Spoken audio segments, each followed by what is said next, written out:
आइए आज भारत के परिदृश्य में छिपे एक ऐसे अजूबे की गहराई में चलते हैं जिसे अक्सर अनदेखा कर दिया जाता है। राजमहल की पहाड़ियां। ये कोई आम पहाड़ियां नहीं हैं। ये एक ऐसी प्राचीन संरचना है जो इतिहास और समय के बारे में हमारी पूरी समझ को ही बदल कर रख देती हैं।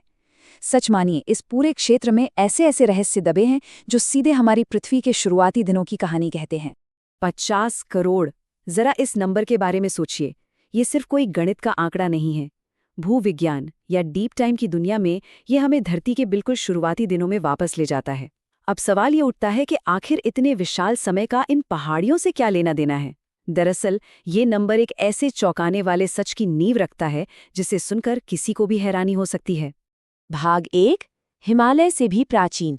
भौगोलिक इतिहास का एक नया नजरिया। अगर विज्ञान के नजरिए से देखा जाए तो सच्चाई सच में हैरान करने वाली है। एक तरफ हमारे पास विश्व प्रसिद्ध हिमालय है, देखने में एकदम विशाल, अजेय, लेकिन अगर भौगोलिक दृष्टि से देखें तो ये काफी नया है। और दूसरी तरफ हैं राजमहल की पहाड़ियां। हैरानी की बात तो ये है कि कार्बन डेटिंग जैसी बेहद सटीक तकनीक ने ये साबित कर दिया है कि राजमहल की ये पहाड़ियां हिमालय से पूरे 50 करोड़ साल पुरानी हैं।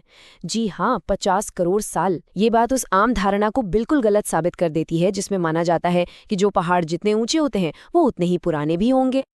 भूवैज्ञानिक बताते हैं कि इन पहाड़ियों की विशाल चट्टानों का निर्माण असल में जुरासिक काल में हुआ था। बिल्कुल सही सुना, ये वही समय है जब धरती पर टी-रेक्स और बड़े बड़े डायनासोर घुमा करते थे। इसके बहुत बहुत समय बाद जाकर कहीं हमारे विशाल हिमालय का उदय हुआ।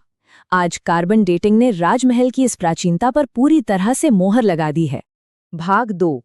भौगोलिक विस्तार और गंगा आधुनिक परिदृश्य पर प्रभाव।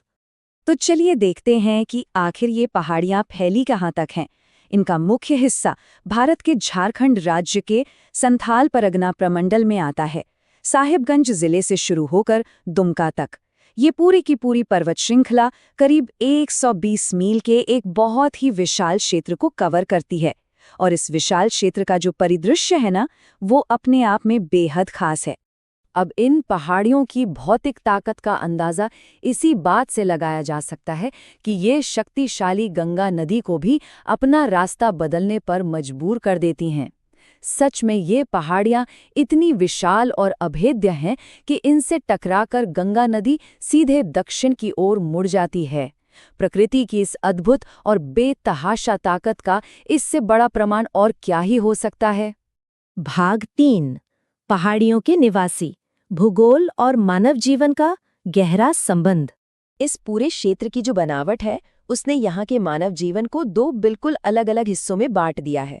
अगर हम पहाड़ियों के ऊंचे और थोड़े दुर्गम हिस्सों की बात करें तो वहाँ सौरिया पहाड़िया जनजाति का निवास है। इनका रहन सहन पूरी तरह से उस पहाड़ी वातावरण के हिसाब से ढला हुआ है। लेकिन वहीं नीचे की समतल घाटियों में अगर देखा जाए तो वहाँ संथाल जनजाति का प्रभुत्व है, जिनका जीवन मुख्य रूप से खेती पर निर्भर है। ये विभाजन बहुत ही बेहतरीन तरीके से दिखाता है कि कैसे एक ही क्षेत्र में सिर्फ ऊंचाई बदल जाने से जीवन शैली बिल्कुल बदल जाती है। संथाल जनजाति की अर्थव्यवस्था को देखें तो ये पूरी तरह से एक कृषि आधारित आजीविका है। और इस आजीविका को सहारा कहाँ से मिलता है? राजमहल क्षेत्र की इन्हीं बेहद उपजाऊ घाटियों से। यहाँ का भूगोल ही लोगों का जीवन तय करता है। इन घाटियों की मिट्टी और यहाँ का पर्यावरण मिलकर उस खेती को संभव बनाते हैं जिस पर ये पूरी की पूरी जनजाति निर्भर करती है। तो इस पूरी चर्चा के बाद एक बहुत ही दिलचस्प सवाल सामने आता है। हमारे बिल्कुल आसपास, इसी जमीन के नीचे, और न जाने ऐसे कौन कौन से प्राचीन रहस्य छिपे हो सकते हैं। राजमहल की पहाड़ियां जो हिमालय से भी 50 करोड़ साल पुरानी हैं और महान गंगा तक का रास्ता बदल देती हैं, ये हमें याद दिलाती हैं कि प्रकृति में ऐसे अनगिनत चमत्कार मौजूद हैं जो बस खोजे जाने का इंतजार कर रहे हैं। तो बस अपनी जिज्ञासा को हमेशा जगाए रखना है और इस अद्भुत प्राकृतिक दुनिया को ऐसे ही करीब से समझते रहना है।